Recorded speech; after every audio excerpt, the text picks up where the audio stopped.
malaya na tayo sa kautusan. Mga kapatid, alam naman ninyo ang tungkol sa batas. Kaya nauunawaan ninyo na ang tao'y nasasakop lamang ng batas habang nabubuhay siya. Halimbawa, ayon sa batas, ang isang babaeng may asawa ay nakatali sa kanyang asawa habang nabubuhay ito. Pero kung namatay na ang kanyang asawa, malaya na siya sa batas tungkol sa mga mag-asawa.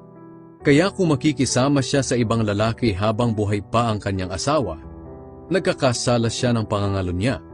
Pero kung patay na ang kanyang asawa, malaya na siya sa batas tungkol sa mga mag-asawa.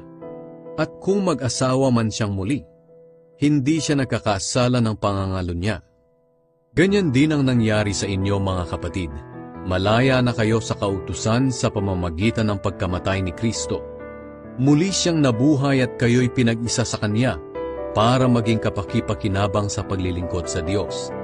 Noong namumuhay pa tayo sa dati nating pagkatao, ang masamang pagnanasa ang nagahari sa ating katawan at pinukaw pa ng kautusan, kaya gumawa tayo ng mga bagay na nakapagdudulot ng kamatayan.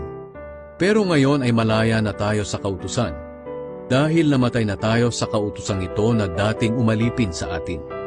Ang ating paglilingkod ngayon sa Diyos ay hindi na ayon sa dating buhay na dulot ng kautusan, kundi sa bagong buhay na dulot ng banal na Espiritu.